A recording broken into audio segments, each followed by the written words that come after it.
Есть такие продукты, которые, кажется, пойди в любой соседний супермаркет, да и купи. Сливочное масло, сливки, молоко, сметана, кефир. Все что угодно. Все, что касается молочных продуктов, продается. Изобилие. Сколько угодно на полках. Но я очень хочу, чтобы вы узнали, либо люди старшего поколения, вспомнили вкус настоящей еды. Вспомнили вкус настоящих молочных продуктов. Ведь выросло уже целое поколение людей, которым вкус настоящих продуктов кажется невкусным. А вот вкус тех продуктов, которые продают в супермаркетах, которые активно рекламируются, кажется очень приятным и правильным. Самое обидное, что может быть где-то там в углу, на самых невидных местах, на самых далеких полках супермаркета есть продукты настоящие. Настоящие сливки, настоящее молоко, настоящая сметана и даже настоящее сливочное масло. Если человек путает настоящее и рекламируемое, если он не знает вкуса настоящих продуктов, как он может сделать правильный выбор? Меня некоторые люди спрашивают, вот назови нам марку сливочного масла, которое точно приготовлено не из пальмового масла. Спрашивают меня, где нам найти настоящее сливочное масло? Знаете, какой мой ответ? Сначала вы должны найти настоящую корову. Сначала вы должны найти настоящего фермера. Купить у него одним разом довольно много молока. Может быть, у этого фермера есть сепаратор. Попросить, чтобы он отсепарировал для вас сливки. Вот они какие. Настоящие. И из этих настоящих сливок вы можете сделать сливочное масло дома. Можно вот эти драгоценные капельки. Невероятно вкусные. Из этих настоящих сливок вы можете сделать настоящее сливочное масло. Еще раз, на минуточку, возвращаемся к сливкам.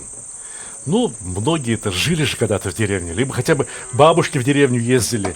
Помнят, знают, что вот если постоит баночка с молоком, который подоили с коровы, на утро в 3-литровой банке 600-800 грамм сливок. Они, может быть, не такие густые. Те сливки тоже сгодятся. Но если у вас получились вот такие густые сливки, то вы должны подумать, при помощи чего вы будете выбивать масло. Я знаю вот про те кадушки, но у вас этих кадушек дома нету. Хорошо, если у вас дома есть вот такой планетарный миксер.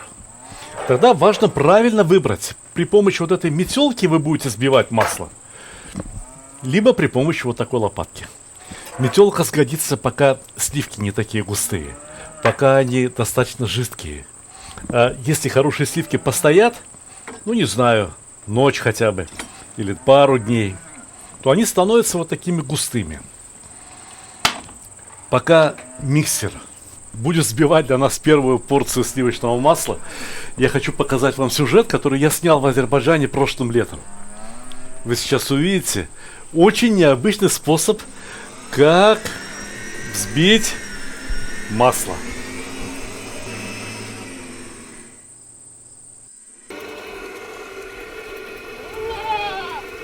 Ручной труд по сравнению с механическим всегда требует немного больше времени. У меня здесь начинает что-то происходить. Загляните скорее внутрь моего миксера, потому что здесь начинает происходить то самое чудо, когда из густых сливок получается масло. Ничего себе! Слушайте, да масло уже готово. Я точно знаю, что надо обязательно называть имена честных и порядочных людей. Это вот не реклама. Точнее, это реклама честности и порядочности. Мне эти сливки прислал фермер по имени Дмитрий Климов. Он обижается на меня, когда я говорю Дмитрий. Требует, чтобы я называл его Димой. как называть Димой человека, который делает сливки вот такие. Видите, масла сколько? Видите, сколько масла? И сколько пахты. Пахту я вливать не буду. От таких-то сливок пахта, дороже золота. Блинчики сделаем, или чего другого. Наверное, жирность этих сливок процентов 60 или 70. Это уже было практически сливочное масло. Но для того, чтобы вот это сливочное масло получилось несравненно вкусным, вот такое вкусное, как никто никогда не ел, следует произвести еще одну операцию. Возможно, не все знают про такую операцию. Промывка масла. Я сейчас это масло снимаю, разделяю его на небольшие куски и снова закладываю в емкость миксера. Вот так, вот так, вот так. И сюда, в эту емкость миксера, надо налить ледяную воду. Вот она у меня, литров 5 постояла вода на холоде. Литра 2 пока что хватит. Добавим немного льда, для того, чтобы вода была по-настоящему ледяная. И для того, чтобы это масло поскорее остыло. Знаете, у меня волнение такое, как будто на моих глазах ребенок рождается. Потому что на самом деле происходит чудо. Происходит чудо, которым Господь Бог позволил наслаждаться порядочным, трудолюбивым людям. Вы бы знали, как оно пахнет. Пока я делю масло на кусочки и раскладываю его сюда вот в эту воду, в которой оно будет промываться, я хотел бы рассказать вам, как получить максимум масла из сливок. Во-первых, сливки должны вызреть. Хорошо бы, чтобы 3-4 дня. 3-4 дня сливки должны постоять в прохладном месте. Знаете, что за это время происходит? Происходит то, что, не знаю, когда мы там, в каком классе это изучают, когда детям рассказывают о броуновском движении. Да?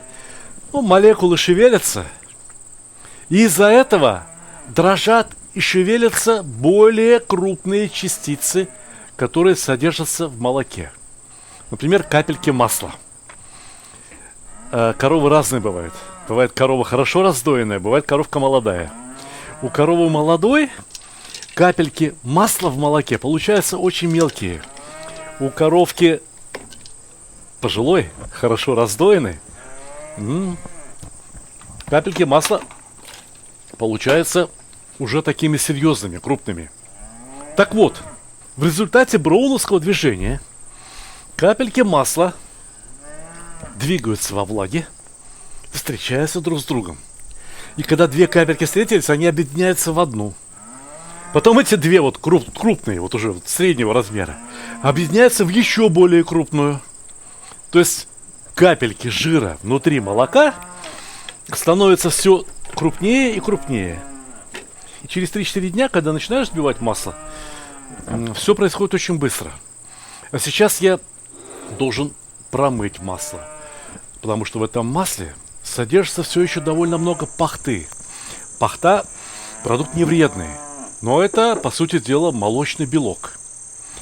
Чем больше содержание молочного белка в сливочном масле, тем оно быстрее пропадет. Это во-первых.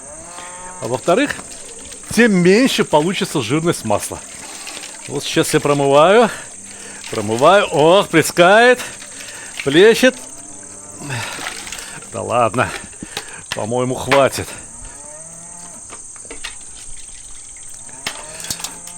Масло вышло прямо уже вот одним комком. Какого-то удивительно розового цвета. Цвет сливочного масла напрямую зависит от того, что ела корова. Чем больше зеленой травки она ела, тем желтее масло. Тем не менее, масло получилось просто замечательное.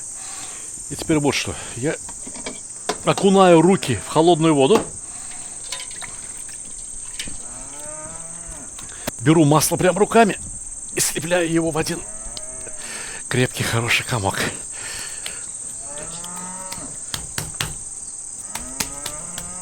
И теперь вот эту драгоценность, добрых 400 грамм сливочного масла, осталось только завернуть бумагу и убрать в холодильник. Это мне на завтрак. Хватит, наверное, на месяц, на одного человека. Но вообще вы знаете, да, что для того, чтобы получить килограмм сливочного масла, в среднем необходимо 20-21 литр молока. Поэтому настоящее сливочное масло должно стоить в 20 раз дороже, чем стоит молоко. Я по профессии не повар. Я автор кулинарных книг. И это моя 11-я книга, самая новая из типографии. Давайте сначала рассмотрим обложку. Название «Земля, душа и еда татар» вполне отображают содержание книги. Обычно ведь на обложке полагается изображать, я не знаю, какую-то еду. А здесь ни одного блюда. Но зато здесь есть целых 2 QR-кода. Наводим камеру смартфона на QR-код, и открывается замечательный татарский танец. И не просто танец, а демонстрация самых главных, знаковых татарских блюд. Сметливым людям сразу должно быть понятно, что и все рецепты в этой книге тоже имеют QR-код. И в конце концов начинаем рассказ о татарском народе. Женщина, которой 83 года, из них 70 лет она готовит одно и то же, только катык. Знаете, что такое катык? Вот прочитайте книгу, узнаете. Здесь есть блюда, которые уже начали забываться в татарском народе. Благосостояние народа выросло, и поэтому люди перестали готовить некоторые, очень простые блюда. Но, тем не менее, они очень вкусные. И забывать их нельзя ни в коем случае, потому что это достояние татарского народа. Ну, а тем временем мы готовили чак-чак. Чак-чак – это настолько знаковое блюдо, что чак-чак пришлось готовить дважды. Потому что в Татарстане все готовят чак-чак по-разному. И рассказываем о чак-чаке, который дома приготовить, например, невозможно. Но это то, что следует привезти из Татарстана. Потому что, прочитав эту книгу, вы рано или поздно захотите посетить Татарстан. И у вас возникнут вопросы, а что привезти из Татарстана? В книге об этом рассказано. Если уж что-то непонятно, у вас всегда есть QR-код. Конечно, рецепты, книга, вообще говоря, должна прежде всего вдохновлять людей. Вдохновлять на приготовление этих блюд. Для этого требуются вот такие фотографии. Каждую ниточку скатерти, каждую крошку сахара видно на наших фотографиях. Полюбите, какая фотография. Аппетитно? Захотелось? В книге более 70 рецептов. Очень много рассказов о специалитетах. Мы ездили по всему Татарстану со съемочной группой, с киносъемочной группой. Снимали что-то там, что-то снимали вот здесь. Ко мне приезжали вот сюда, вот прям сюда ко мне приезжала, там знаменитая татарская кулинар, которую зовут Резида Хусаинова. К нам приходили профессионалы, к нам приходили любители. Мы ездили по районам, бывали в селах, бывали в домах у сельских жителей Татарстана, которые готовили для нас вот эти замечательные блюда. В Татарстане очень многое готовят в печах. Точно так же, как вот в русской кухне. Абсолютно уверен, что эта книга понравится любому человеку, кому ее подарят. И эта книга станет украшением вашей домашней коллекции кулинарных книг. Она огромная по размерам, здесь 440 страниц.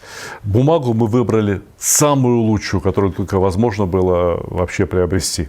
Поторопитесь с заказами, дорогие друзья. Скоро новогодние праздники, да и дни рождения не кончаются. Да и вот подарок просто хорошему, дорогому человеку, такая книга, мне кажется, это хорошая идея.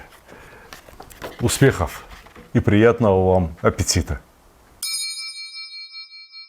Честное слово, я не знаю, есть ли смысл делать дома масло килограммами. Еще раз, я показываю этот способ в качестве образовательной какой-то миссии. Вы должны не просто научиться сделать это масло при помощи миксера. Вы должны научиться отличать настоящее масло от фальшивки. Ну, заполонили фальшивки наши магазины. Давайте лучше о хорошем. Не у всех есть сразу несколько коров. Чаще всего в хозяйстве бывает 1-2 коровки, да? И когда они там дадут хотя бы 10 литров сливок, сливки приходится копить. Поэтому люди придумали способ, что сливки, которые вот стоят, ждут следующих сливок, подсаливают. И они в этом случае меньше портятся. И масло получается соленым. Впрочем, иногда досаливают сливочное масло и приготовленное из огромного количества сливок, просто ради вкуса. Мне, например, нравится соленое масло. Об этом я расскажу еще чуть позднее. Иногда сливкам дают подкиснуть. И такое масло называют кисло-сливочным маслом. Это не брак, это разновидность масла. Иногда масло удается сделать только из сладких сливок. Ничего больше. Сладкие сливки. И не подкисли, и не соль, ничего. Но это прям шедевр тогда среди масла считается. Сладко-сливочное масло. У нас то, что сейчас получилось, оно, кстати говоря, сладко-сливочное масло. Потому что сливки идеально сладкие. Ни грамма кислинки.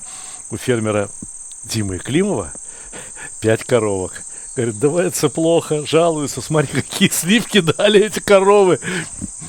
Поеду к нему в гости, поцелую каждую. Можно уважать фермера Климова, который любит своих коровок настолько, что они дают вот такие сливки. Пахты с 4 литров молока вышло всего лишь навсего литр. У меня вышло практически 3 килограмма масла, сливочного масла самого лучшего. Что теперь с ним делать? Вы знаете, что делать со сливочным маслом? Ведь вот такое натуральное масло дольше 10 дней, к сожалению, храниться не будет. Но если его не замораживать. Разумеется, топить масло. Топленое масло. Топленое масло, правильно вытопленное топленое масло. Это такой шедевр. С ним можно приготовить такой азербайджанский плов. С ним можно приготовить так много очень вкусных блюд. О! Погодите. Я сейчас вам повторю ролик, который многие из вас пропустили. О том, как топить сливочное масло. А в одну из наших следующих встреч я расскажу вам, как готовить азербайджанский плов с зеленью. Так называемый сабзи гаурма, который без хорошего топленого масла не получится. Поэтому я выбиваю сливочное масло. Посмотрите еще раз. Послушайте эти звуки еще раз. Послушайте эти волшебные звуки. Как звучит настоящее вкусное масло. Как ладошки по нему хлопают. Как шуршит пергамент, в который заворачивают сливочное масло и отправляют на хранение.